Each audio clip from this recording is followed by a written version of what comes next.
यहाँ पर खान साहब कुछ कहना चाह रहे थे, आप अपनी बात रख लीजिए। यादव जी फिर आपके पास आएंगे। यादव जी साहब का थोड़ा धैर्य रखें, बात को सुने। बिल्कुल। हेलो। बिल्कुल बिल्कुल कहिए। अभी ये विश्लेषक महोदय कह रहे थे कि पत्थर फेंके जाते हैं। अभी रतलाम के अंदर कौन पकड़ा है ना पत्थर फेंकते हुए? ये कार्रवाई एसपी को हटाया था, सही कार्रवाई पुलिस करती है। सर आप रतलाम की बात कर रहे हैं, हमेशा जो हिंदुओं की रैली निकलती है उसमें तो ज्यादा पत्थरबाजी होती है। आप एक रैली की बात कर रहे हैं, लेकिन हमेशा हिंदुओं की रैली पे पत्थरबाजी होती है, जान से मारा जाता है। उसकी बात भी करिए सर। कांग्रेस का देश विरोधी चेहरा है ये, इस तरह नहीं पूरी बात करिए सर। अगर आप बात कर रहे हैं तो एक रतलाम की बात क्यों कर रहे हैं? देश के हर कोने की बात करिए ना खान साहब, देश के हर कोने की बात करिए खान साहब, देश के हर कोने की बात करिए, देश के हर कोने की बात करिए खान साहब। एक जगह की बात क्यों कर रहे हैं? पत्थरबाजी तो होती है ना देश में, हिंदुओं की रैलियों पे पत्थरबाजी होती है, एक जगह की बात क्यों कर रहे हैं आप? रतलाम की बात क्यों कर रहे हैं आप खाली? चलिए वापस आपके पास आएंगे। वरिष्ठ पत्रकार हमारे साथ रुके हुए, वरिष्ठ पत्रकार की तरफ रुख करेंगे, वरिष्ठ पत्रकार की तरफ रुख करेंगे। टीम से अनुरोध करूंगी मैं, वरिष्ठ पत्रकार की तरफ रुख करेंगे। रमेश जी 1971 की अगर हम बात कर लें, ये वही बांग्लादेश है ना, वही बांग्लादेश है ना जिसको हिंदुस्तान ने सहायता दी थी, ये वही बांग्लादेश है और आज खड़ा हुआ तन के। निश्चित रूप से इसमें कोई शक नहीं है। आज अगर बांग्लादेश का अस्तित्व है दुनिया में तो वो भारत के कारण है। भारत के सैनिकों ने बांग्लादेश में शहादत दी है। लगभग 5,500 भारतीय जवान उसमें मारे गए हैं। वो फिर कितने लोगों को वहां पर शरणार्थी के रूप में भारत में आए, लोगों ने उनको रखा।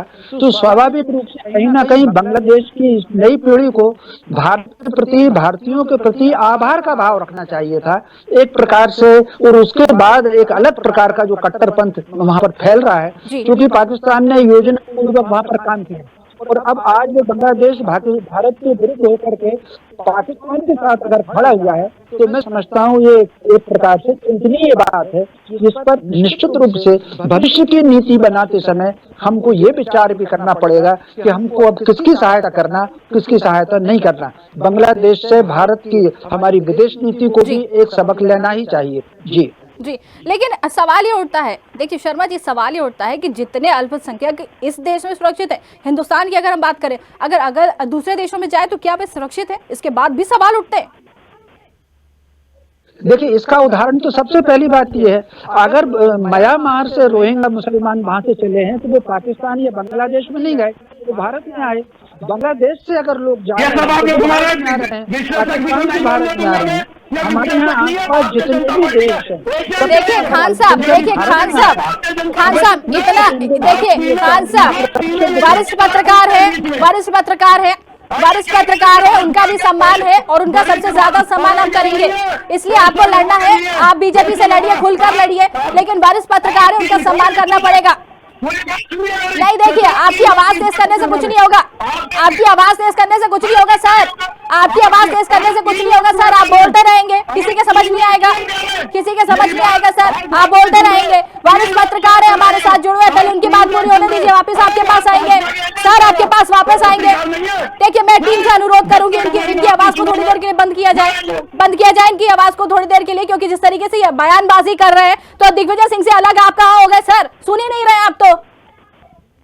शर्मा जी आप अपनी बात पूरी करिए।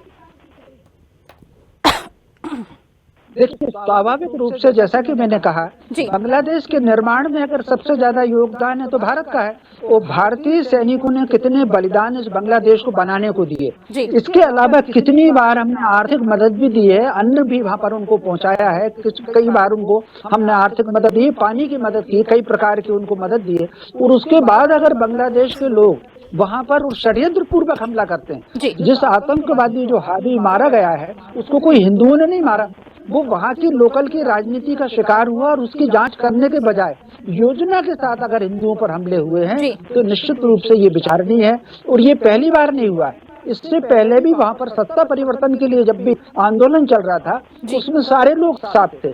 जैसे ही सत्ता का परिवर्तन हुआ, आंदोलनकारियों ने बीच में आपस में हम हिंदुओं पर हमला करना शुरू कर दिया था। वहाँ भी गांव के गांव जला दिए थे। मैं समझता हूँ ये सारी की सारी बातें गंभीरता की बात है। वो पूरे देश को राजनीति से ऊपर उठ करके वहाँ जो हमले हो रहे हैं, भाई मुझे बताइए, अगर गाजा पट्टी पर हमले हुए थे तो कहीं ना कहीं पूरा देश साथ खड़ा था। तो मोटे तौर पर बांग्लादेश में अगर हिंदुओं पर हमले हो रहे हैं तो देश उसमें साथ क्यों नहीं है, उसमें क्यों राजनीति होती है, ये विचारणीय है।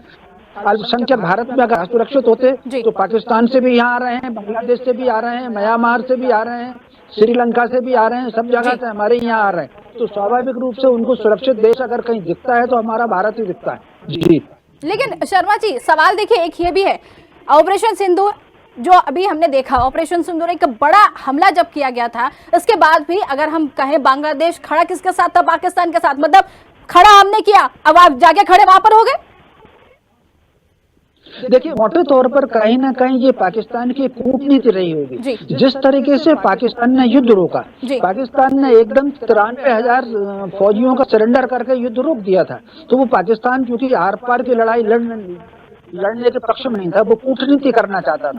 तो उसने एकदम सरेंडर करके युद्ध रोक दिया, और रोकने के बाद उसने कहीं ना कहीं अपने एजेंटों को वहां पर खड़ा किया, और एजेंटों को खड़ा करके उस बांग्लादेश को जिसके लिए प्राण दिए उसको हमारे विरुद्ध कर दिया।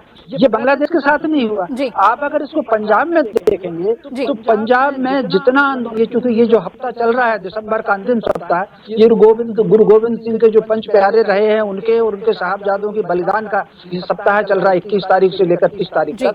लेकिन कितनी क्रूरता पूर्वक उनकी हत्या की, लेकिन उसके बाद भी उन्होंने कुछ सिखों को खड़ा कर दिया खालिस्तान के नाम पे भारत के विरुद्ध। तो कहीं ना कहीं देश विरोधी ताकतें जब भारत पर हमला करती हैं, सिकंदर के हमला हो, वो मोहम्मद बिन कासिम का हमला हो, वो महमूद गजनबी का हो, मोहम्मद गौरी का हो, जितने भी हमले हुए हैं उन्होंने कहीं ना कहीं भारत में कुछ अपने एजेंट पैदा किए, और एजेंट पैदा करके आपस में लड़ा।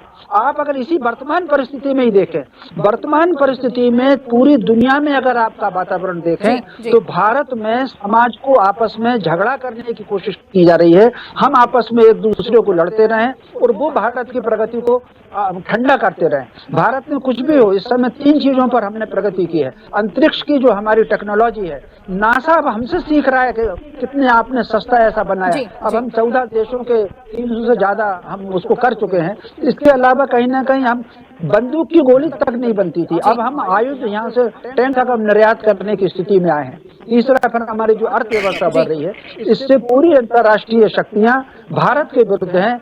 योजना पूर्वक वो भारत के अंदर इस तरह की वक्तव्यबाजी करना, अशांति फैलाना, एक दूसरे को लड़ाना, ताकि वो भारत की प्रगति को रोक सके। इस षड्यंत्र को प्रत्येक भारतवासी को समझना है। जी बिल्कुल बिल्कुल, बहुत संक्षेप में और बहुत अच्छे से आपने अपनी बात को समझाया, तो बहुत सही तरीके से समझाया। हिदायतुल्लाह खान साहब की तरफ रुख करेंगे। सर, सवाल यही है कि कांग्रेस अपने नेताओं की जवाबदेही क्या तय करेगी या नहीं करेगी, जिस तरीके से बयानबाजी होती है। पहले लेकिन शांति से जवाब दीजिएगा ताकि हम भी सुने और दर्शक भी सुन पाए इसको। मैं आप सबको सर निवेदन करता हूं, मैं तो शांति से बोलता हूं, लेकिन आप तीनों एक काम नहीं कर सकते कुछ बातें मेरे ऊपर। आप तीनों देश से मेरे को नहीं कहना चुपचाप। सर खान साहब, आपकी आवाज सही से नहीं आ पा रही, थोड़ा नेटवर्क में आइए आप। मैं नेटवर्क में हूं। हेलो जी, आप आ रही आवाज मेरी? सर कहिए। हेलो, आवाज आ रही? जी बिल्कुल बिल्कुल। मैंने कहना था कि आप तीनों एक साथ मेरे ऊपर पड़ जाते हैं। इन बातों को आप जनता तक पहुंचे, ठीक है? आपको बोलूंगा, आप लोग बीच में डिस्टर्ब नहीं करेंगे। हेलो, नहीं आप जवाब दीजिए। हाँ, मेरा ये कहना था कि अभी जैसा कि शर्मा जी बोल रहे थे, भाजपा के यहाँ पे देश में एजेंट भाजपा के पाकिस्तान बिल्कुल सही करें। जो Saxena Yadav, BJP, IT cell की ऐसे लोग हैं, बाकी सही करेंगे। जैसा कि पिराना गाँव में भी 2023 13 मार्च को एक गुजरात के सम्मानित लोगों का एक फोटो लगा था। आगे से पिराना गाँव में वहाँ चिन्ना का भी फोटो लगाया, और चिन्ना की बाजार पर भारतीय जनता पार्टी का बिल्कुल सही कह रहा शर्मा जी, ये एजेंट है घुसे हुए यहाँ। रहा बांग्लादेश का सवाल, तो बांग्लादेश में कोई मुसलमान थोड़ी जा रहा है कि ना उसका समक्ष से पक्ष लेने। कोई सरकार है, आप जैसा निर्णय लेंगे हम आपके साथ है, लेकिन आपसे कौन पूछ नहीं रहा है। धरती फोन मार रहा है, नहीं ऊपर पड़ रहे हैं, नहीं की जनता के ऊपर पड़ेंगे। और मैं जब यहाँ बोलूंगा तो शर्मा जी जैसे लोग, अजय भैया जैसे जो हम पे पड़ेंगे, तो वो एजेंटों को अपने कार्यालयों में देखें, अपने IT सेल में देखें, और अपने बातें एक साथ करते हैं जैसे लोग साउथ से बात करते हैं फोन पे, ऐसों पे जरा ध्यान दीजिए आप, तो इन पे ध्यान मत दीजिए आप। ठीक है, चलिए आपके पास वापस आएंगे। अजय यादव हमारे साथ जुड़े हुए। अजय जी, क्या लगता है, क्या सरकार भारत में अल्पसंख्यकों की सुरक्षा को लेकर कोई आंकड़े पेश कर सकती है? देखिए, ये बात आपको समझना पड़ेगा कि देश में कभी भेदभाव नहीं होता है। और जब बांग्लादेश ने स्वयं अपनी प्रधानमंत्री शेख हसीना के ऊपर अत्याचार किया तो दुनिया के किसी मुस्लिम देश ने उन्हें संरक्षण नहीं दिया। तो शेख हसीना को भी संरक्षण देने का काम किया है तो भारत की सरकार ने। तो ये भारतीय सरकार की नीति को दिखाता है। और मैं तो कितनी बार बोल चुका हूँ कि कांग्रेस के प्रवक्ता बताएं तो कौन सी योजना, कौन सी नीति में किसी के साथ भेदभाव किया गया है, जब सरकार की हर योजना, हर सुरक्षा में आपको बराबर अवसर मिल रहा है। अगर आपके ऊपर कभी कोई हमला, अत्याचार होता है तो सरकार कार्रवाई करती है। केंद्र राज्य सरकार की सब योजनाओं का लाभ आपको मिलता है, आगे बढ़ने का अवसर मिलता है। तो जहां हिंदुओं के ऊपर सरकार द्वारा संगठित होकर अत्याचार किया जा रहा है बांग्लादेश में, उससे आप भारत के हालात की बराबरी कर रहे हैं। ये तो आपका देश विरोधी रवैया है। आपको देश में मिल रही सुविधाओं के खिलाफ इस तरह की बात नहीं करना चाहिए। निंदनीय है। दिग्विजय सिंह जैसे नेताओं को तो पार्टी से बाहर निकाल के फेंको, नहीं तो कांग्रेस पार्टी नहीं। लेकिन अजय जी वो कह रहे हैं कि खान साहब ये कह रहे हैं कि हम आपके साथ हैं, आप कार्रवाई करिए, पाकिस्तान के खिलाफ कार्रवाई की, देश साथ है, बांग्लादेश के खिलाफ कार्रवाई की, हम साथ है, वो बोल रहे हैं।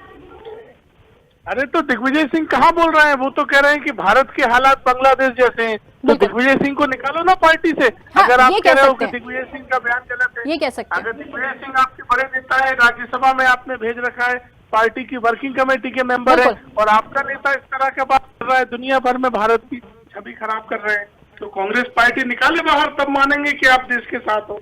नहीं तो माना जाएगा कि कांग्रेस पार्टी का एजेंडा है कि तुष्टीकरण की राजनीति करने के लिए इस तरह के बयान दिलवा रहे हो। बिल्कुल बिल्कुल, बड़ा सवाल जरूर उठता है कि जिस तरीके से बयानबाजी उनकी तरफ से निकलती है तो तत्काल रूप पे इन पर जो है जवाब लेना चाहिए, कार्रवाई करवानी चाहिए। खान साहब क्या कहेंगे? एक बड़ा सवाल उठ रहा है। देखिए, जवाब जिस तरीके से ये देते हैं, जिस तरीके से बयानबाजी करते हैं, तो इन पर बात कार्रवाई तो होनी चाहिए, इनको समझाना तो चाहिए। एक बड़े नेता रह चुके हैं, पूर्व CM रह चुके हैं, 10 साल संभाली गद्दी उन्होंने। नहीं, अभी अजय दिया बार बार हमारे को कह रहे थे सुविधा दी हमने जी, हम सुविधा आपने दी है, लेकिन न्याय नहीं दिया आपने। चाहे वो मुस्लिम की बात नहीं कर रहा हूँ, अपोजिशन हो, अपोजिशन के लोग हो या अल्पसंख्यक हो, आप लोग इंसाफ नहीं करते। सुविधा की बात छोड़ दीजिए, जहाँ इंसाफ की बात आएगी आपके लोग अत्याचार कहाँ न्याय नहीं करते भाई? कौन से खाने में न्याय नहीं होता है? बताइए कि कोई अलग कानून में कैसी बात करते हो? यहाँ तक कि 50 साल तक आप अलग कानून का लाभ लेते रहे, अपने ही परिवार में महिलाओं के ऊपर अत्याचार करते रहे, उसके बाद आप ऐसी बात कर रहे हो? मुस्लिम कानून का आय लेकर आप अपने ही परिवार की महिलाओं पर अत्याचार करते रहे, वहाँ तक समानता है? बताइए, पुलिस के IPC की क्या बात करते हैं? संविधान सभी पर समान के गलत बयानबाजी कर रहे हो आप। आपसे गलत बयानबाजी से तथ्य नहीं बदलेंगे। ये गलत बयान दे रहे हो आप, गलत बयान दे रहे हो, तर्कों से तथ्य नहीं बदलते हैं। सरकार में हर तरह की सुविधा और सुरक्षा सभी को बना। देखिए दोनों से यही कहेंगे, दोनों से अपनी बात को एक एक करके रखें, दोनों से यही कहेंगे। खान साहब, क्या लगता है आपको? बीच में कूदते आप उनको चुप नहीं करो, क्या बोल? देखिए, हम तो दोनों को करा रहे हैं, हम तो आपको भी काफी देर से करा रहे हैं, बहुत देर से हम तो आपको भी कह रहे हैं, आपको खुद ही चुप नहीं हो रहे हैं। सर, हम तो आपको भी चुप करा रहे हैं, हम तो उनको भी चुप करा रहे हैं। हमने तो अजय जी को भी रोका। 1,00,000% सही है। जब जो मीडिया ही हमको नहीं बोलने दे रहा है, मीडिया ही हमारी आवाज दबा रहा है, तो क्या अपेक्षा करेंगे फिर इनके सरकार से? हम 1,000% सही बोल रहे हैं दिग्विजय सिंह। आपकी नीतियों से सारा असली चेहरा सामने आ गया, असली चेहरा सामने, असली चेहरा आ गया सामने। कांग्रेस का एजेंडा अपने परिवार के तुष्टीकरण के लिए दंगे करवा के राजनीतिक लाभ लेना चाहते हैं। ठीक है, चलिए, वरिष्ठ पत्रकार की तरफ जाएंगे, वापस वरिष्ठ पत्रकार की तरफ जाएंगे, शर्मा जी की तरफ वापस जाएंगे। शर्मा जी, चीन, पाकिस्तान, बांग्लादेश, क्या लगता है आपको, ये तीनों ही मिलके क्या देश के खिलाफ कोई साजिश रच रहे हैं, भारत के खिलाफ? नहीं, निश्चित रूप से भारत के खिलाफ साजिश भारत के पहले दिन से, जैसे 15 अगस्त 1947 के बाद जी, भारत के खिलाफ साजिश निरंतर रही है। और उसका अगर आप उदाहरण देखें तो अक्टूबर 1947 में पाकिस्तान ने हमला कर दिया था कश्मीर पर और आधे कश्मीर पर कब्जा कर लिया था। तो स्वाभाविक रूप से वो आतंकवाद के रूप में हो, कट्टरपंथ फैलाने के रूप में हो, सामाजिक अशांति फैलाने के रूप में हो, माओवाद को देख लीजिए, कट्टरपंथ को देख लीजिए, तो चीन पाकिस्तान मिलकर के भारत के विरुद्ध जो अशांतियां फैला रहे हैं उसमें बांग्लादेश भी अब शामिल हो गया। तो स्वाभाविक रूप से कहीं ना कहीं भारत के लोगों को उसमें चिंता करनी चाहिए और चिंता करके ही आगे की योजना उसमें बनाई जानी चाहिए। और कहीं ना कहीं जो स्लीपर सेल छोड़ रखे हैं पाकिस्तान ने, वो स्लीपर सेल भारत में भी हैं। आप एक सवाल मैं आपसे पूछना चाहता हूँ, भोपाल में कितने सारे लोग हैं जो जैसे भोपाल रियासत का विलीनीकरण हुआ स्वतंत्र भारत में, तो कितने परिवार हैं जो चले गए थे लेकिन लौट करके आ गए। आधे भाई यहाँ चले गए, दूसरा भाई चला गया और लौट कर आ गए। तो स्वाभाविक रूप से कहीं ना कहीं भारत का वातावरण उनको पाकिस्तान से अच्छा लगा, इसलिए लौट कर आ गए। तो उस बात को मन में ध्यान रख करके वो आभार का भाव उसमें आना चाहिए। तो कहीं ना कहीं ये जो इंसानियत की बात है, मैं समझता हूँ ये कट्टरपंथ और मुसलमान ये इंसानियत बिल्कुल भूलते चले जा रहे हैं और कहीं ना कहीं उस रास्ते पर चल रहे हैं जो कहीं ना कहीं नबी का बताया हुआ रास्ता नहीं है। नबी ने इंसानियत का रास्ता बताया था, शांति का रास्ता बताया था, लेकिन इंसानियत के बजाय कुछ लोग मुसलमानियत पर काम कर रहे हैं। वो नबी का रास्ता बिल्कुल नहीं है। स्वाभाविक रूप से उस रास्ते पर अगर चल रहे हैं वो जितने भी सज्जन के हिंदू मुसलमान कर रहे हैं, के विश्लेषण किया कि भारतीय जनता पार्टी के एजेंट ये खुद हिंदू मुस्लिम करके जेल फैला रहे हैं। इनसे खान साहब वरिष्ठ पत्रकार है, वरिष्ठ पत्रकार इस तरीके की भाषा का उपयोग ना करें। ये बात कैसी भाषा? अरे आप कर रहे हैं कैसी भाषा की बात कर रहे हैं? आप कर रहे हैं भाषा, किस तरीके की भाषा बोल रहे हैं आप? किस तरीके की भाषा का उपयोग कर रहे हैं? कांग्रेस को कुछ बोलो तो उबाल क्यों जाती है? सवाल तो यही है कि कांग्रेस को कुछ बोलो तो उबाल क्यों आ जाता है कांग्रेस में? सर क्यों उबाल आ जाता है? अरे सर कांग्रेस को क्यों उबाल आ जाता है? कुछ बोलो तो क्यों उबल जाती है कांग्रेस? बात करिए ना, आप सुनना ही नहीं चाह रहे। लगी यार सही बात बोलने में, ये जहरीले जैसे शब्दों का उपयोग कर रहा है हिंदू मुस्लिम चाह रहे तो हम आपको बताना भी नहीं चाह रहे। देखिए आप सुनना नहीं चाह रहे तो हम आपको बताना ही नहीं चाह रहे। ठीक है, आप सुनना ही नहीं चाह रहे। कांग्रेस को कुछ बोलो उबल जाती है कांग्रेस, ये आप भी साबित कर रहे हैं सर। ठीक है, समस्या यही है कि कांग्रेस को कुछ बोलो तो कांग्रेस में उबाल आ जाता है और ये साबित आपने भी कर दिया सर, आपने भी साबित कर दिया। इसकी कि तुम्हारी नीतियां खराब होकर हम पे बोल रहे हो कांग्रेस पार्टी पे। सर आप सर देखिए जिस तरीके की आप बयानबाजी कर रहे हैं वो देश आपको सुन रहा है, लेकिन हम आपकी बयानबाजी को नहीं सुन सकते, ना ही देश आपकी बयानबाजी में आपका साथ देगा। फिलहाल हम यही कहेंगे कि इस चर्चा को यही रोकना पड़ेगा क्योंकि कांग्रेस उबल चुकी है पूरी तरीके से। ये चर्चा हम यही करेंगे। बहुत बहुत धन्यवाद सभी काम से जुड़ने के लिए। तो कुल मिलाकर बांग्लादेश में हिंदुओं पर हो रहे अत्याचार का मुद्दा अब मानवीय चिंता से निकलकर सियासी आरोप और प्रत्यारोप पर अखाड़ा बनता नजर आ रहा है। इसकी झलक आपने भी देख ली। एक तरफ कांग्रेस नेता दिग्विजय सिंह के बयान ने विवाद खड़ा किया तो दूसरी ओर बीजेपी से देश विरोधी सोच से जोड़कर हमलावर नजर आ रही। अब सवाल यही कि क्या इस संवेदनशील अंतर्राष्ट्रीय मुद्दे पर राजनीति से ऊपर उठकर कोई ठोस और जिम्मेदार रुख सामने आएगा या फिर यह बहस सिर्फ बयानबाजी तक ही सीमित रहेगी। तो आज के कार्यक्रम में फिलहाल के लिए इतना ही। नमस्कार।